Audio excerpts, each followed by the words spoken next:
So surface area. If you got volume down to a T, if you got area and perimeter from last week nailed down, surface area is going to be a piece of cake. It is literally the same thing, the same pattern-based style. You just ask yourself what shape is in front of you, then ask yourself what's the formula to find that shape's surface area, and then you solve. It is the exact same thing. There's just a couple stuff that you need to know, and then you'll be good to go with the worksheet today. So again, we are working on surface area today. So yesterday we went over volume, and we learned that the volume is the space inside a three-dimensional shape. So volume means the space inside the three-dimensional shape. What does surface area mean? Is it the outside perimeter area? It is, without a doubt, every single area of every single outside shape. So yes, it does mean the outside of the shape, the perimeter. You could think of it as the perimeter, but think of it more like this. This is a rectangular prism here, right? It's a little box. If we were to stand right in front of this box, if we would look at it like this, what shape would we see? We would just see a 4 and 3. We'd see a rectangle. It would measure 4 and 3, right? Because this one's 4 and this one's 3. So that's all that we would see. The thing is, we already know how to find the area of this rectangle because we did that last week. The area just means the inside, right? So the thing is, surface area is exactly that. It's just the area of all your sides of the whole three-dimensional figure. So, well, that's good, yeah. It's the area of all your sides. Think of it as if you were painting the box. If you close those lids, right, obviously, if you close them, you just made it into a nice little rectangular box, closed up and everything, and you want to paint every single side of this box. That's your surface area. We're talking about the bottom. We're talking about the top. We're talking about this side, that side, the front, the back. Every single side, that's surface area. It's the whole outside sides. And obviously, it would take too long to, well, it wouldn't take too long, but for instance, this little example that I showed, we're staring at this box straight on, and all we see is this, right? Tell me, what is the area of this rectangle? This one right here. What is the area? 12. So the area equals 12, all right? So you already know that's this side over here, this side over here. Well, you could assume that there's this front side. There's obviously going to be another back side of the same measurements. So just throw on another 12. And then, because obviously it would look the same, but then you'd have to find the side, this little side here, which if you were to draw that one out, it would be 5. Again, pretend we're a little human staring at it like this. It would look like this one here with a measurement of 5. 5 and a height of 3, right? And then you'd have to find the area of this one, and then again, double it because there is the same side on this side, right?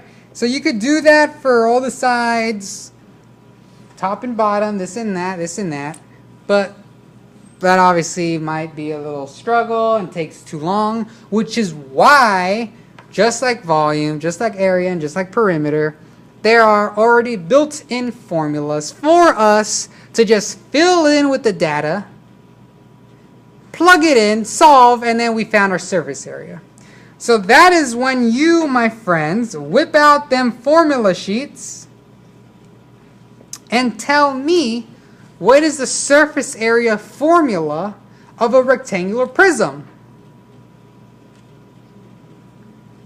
Surface area equals, hint, it starts with the 2. 2 times length and width. Length and width. I'm assuming it's a plus afterwards. Plus 2 times length and height. Plus 2 times width and height. Yep. And then plus 2 times width and height. Yeah, just like this, right? Oh yeah, sorry. All right, so there's your formula, which is technically exactly what I was saying, right? But yeah, you start plugging in the stuff. Length and width. Well, what's the length given this little picture that I drew? It's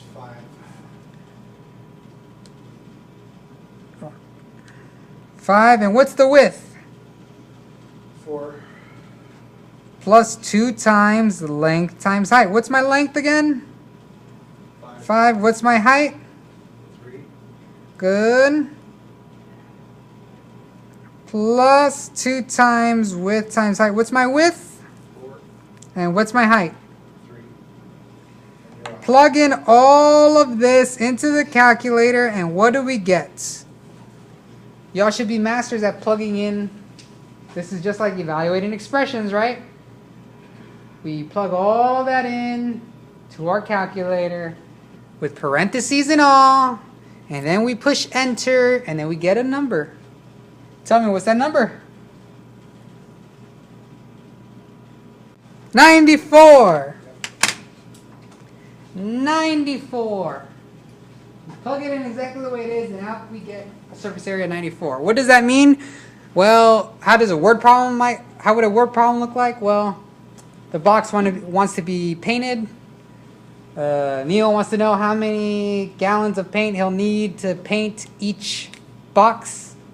And yeah, 94 cubic inch gallons of... You said 94? I thought you said 94. I was like, no. 94. Okay. Yeah, so the word problem might look something like that. And how much paint do you need to cover this box? That's your job to know that they're asking for the surface area, because they're not always going to say what is the surface area, right?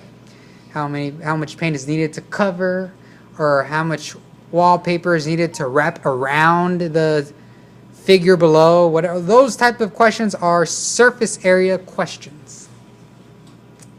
Good job. So now we have this figure here, same one from yesterday. Let's just practice our skills of finding the surface area. Everybody get your calculators ready. So, again, Neil's farm with the same barrel, the one that collected water. He wants to design it, so he wants to, cover it with some car wrapping paper, the ones that it's all blinged out and whatnot. How much wallpaper will I need to cover the barrel, the new barrel of mine? Well, again, that is a surface area question. Again, what shape does my barrel have? Cylindrical. It's a cylinder shape. So now somebody tell me, look into your formula sheets and tell me what is the formula to find the surface area of a cylinder. Height, remainder 2 by height.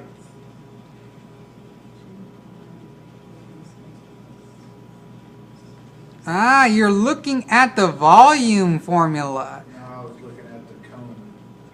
Oh, wait, no, it wasn't. Yeah, no. Be careful. Yes, like we said, I warned y'all to use the surface area section, the one that says SA on the formula sheet. And what you'll see is that the cylinder's surface area formula is 2 pi RH plus 2 pi R squared. So that's your formula. That's an important step right there. Finding the correct formula.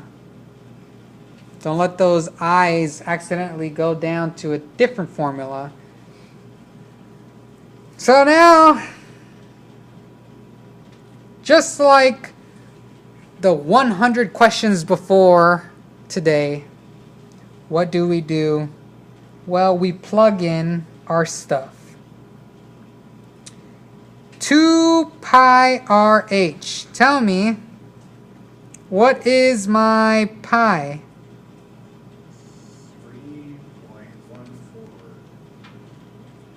3.14. 3.14. Tell me what's my R? Stands for radius. What is it in this specific figure here? 6. 3. Radius is half the diameter. They gave us the diameter here. What's my H? My height. What is my height? 8. Plus 2 pi again, which is 3.14. Radius squared. And what was my radius again? 3. Yes, my friends, all of this here you will put in the calculator. And when you put it into the calculator, we will get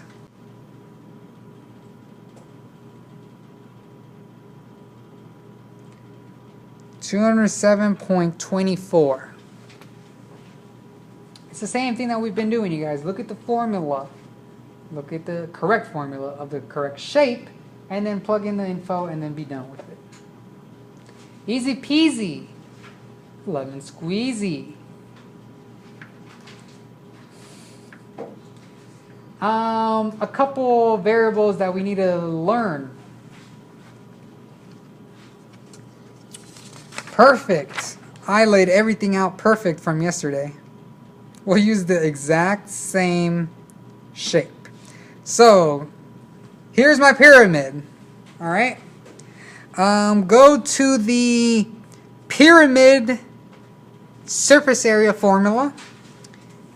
And what we'll see is surface area equals 1/2 PS plus B. So yesterday we went over B. We learned what B was, right? What is B? Can somebody say? Base. It's the base. How do you find the base? Well, it's never just going to be one side. It's never just going to be 3, right? It's going to be, again, the area of the bottom figure. So you have to multiply 3 times 3 to create your base, which is 9. But that's base.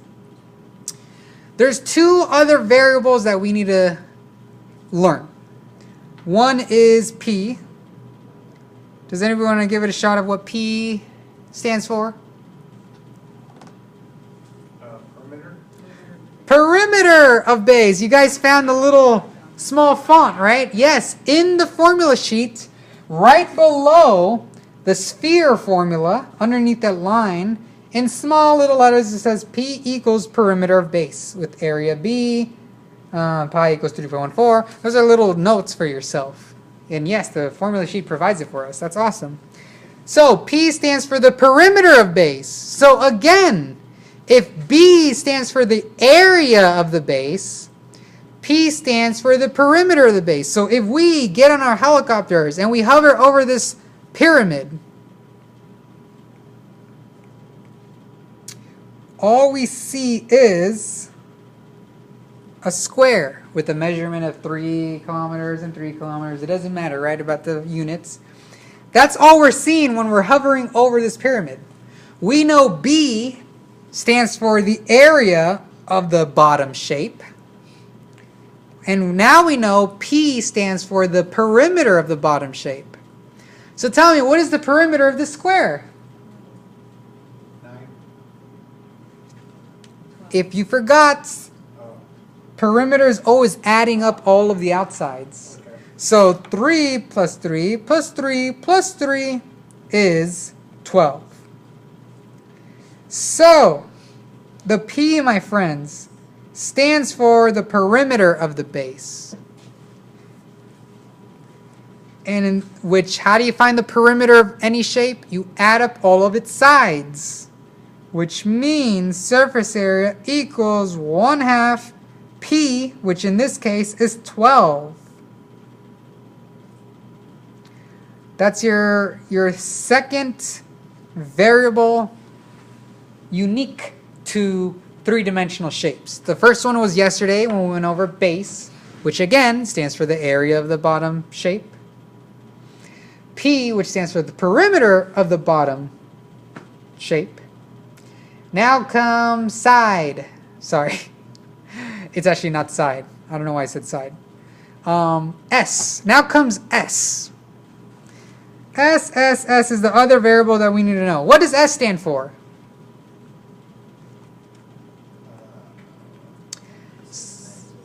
No.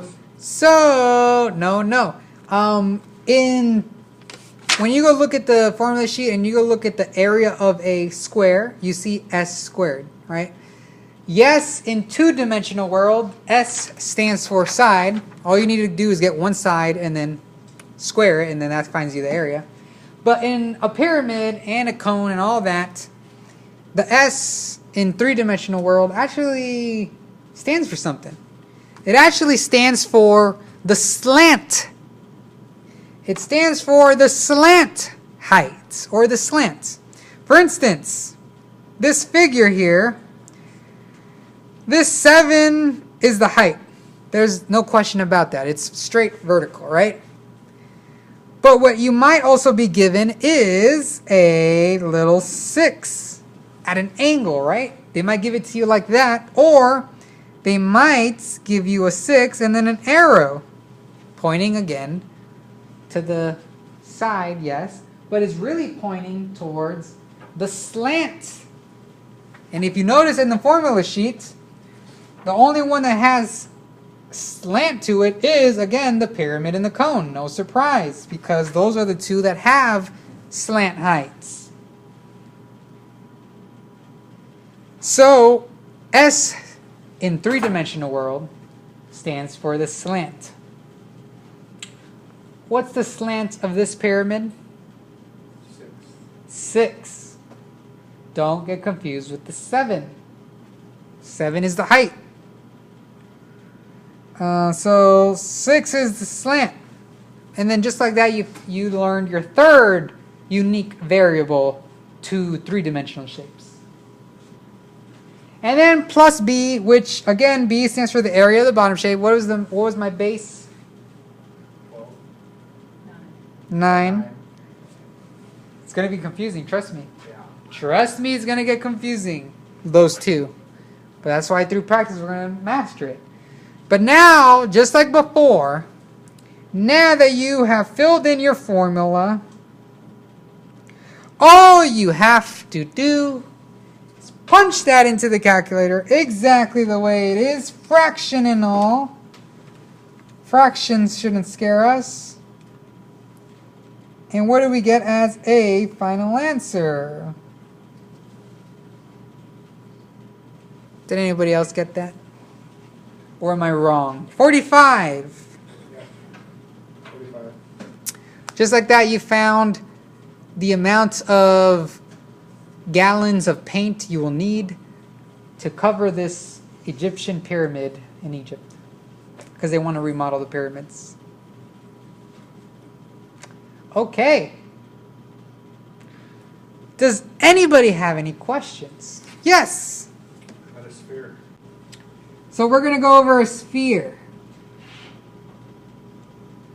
It's really no different than any other three-dimensional figure. You just use, again, its formula. So again, they want to cover the ball with a specific type of leather that'll make the basketball. We must evacuate. you want to cover the ball with a specific type of leather that, you know, makes the basketball bounce better. I don't know, right? So we're covering this ball. That obviously means surface area. So what does the surface area of a sphere formula tell us? Surface area equals 4 pi r squared. So let's say, my friends, let's say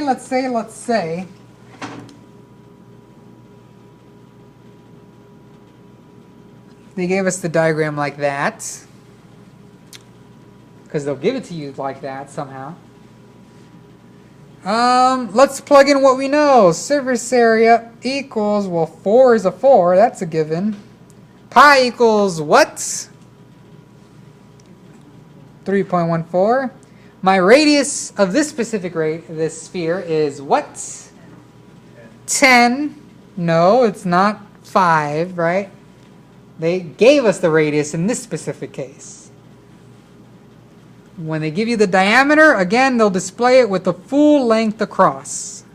But that's not in this specific case. They gave us the radius.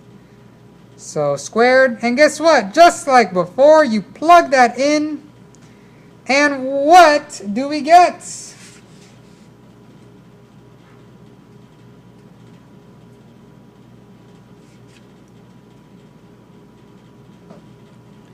Did you get something like that? Roughly 12, Yep. 1,256. I'm presuming it was something different, like a decimal, but then round it up, it'll probably create that. Did that answer that question? Sphere is just like any other shape. Any shape that they throw at you, you refer to the formula sheet, nothing else. Again, the ones that you got to watch out for is the pyramid and the cone. The P, the S, and the B. Those are unique variables to the three-dimensional shape. Now that is that. And if nobody else has any more questions, we're done. And yes, the S will always be given. Yeah,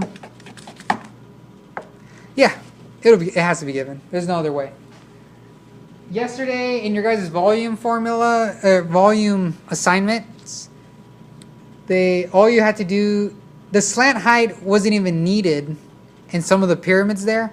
But if you notice in your volume worksheet, they still gave you that slant, right? And it was just given there just to confuse y'all, because it's not really needed for the volume, right? But even then, they do give you your slant, right? So yeah, they have to give it to you. Just my fair warning is, just please do not get the slant confused with the heights. Let's erase that very quick. They might give you the height straight on, or they'll give it to you on the side somewhere there, right? Just don't get it confused.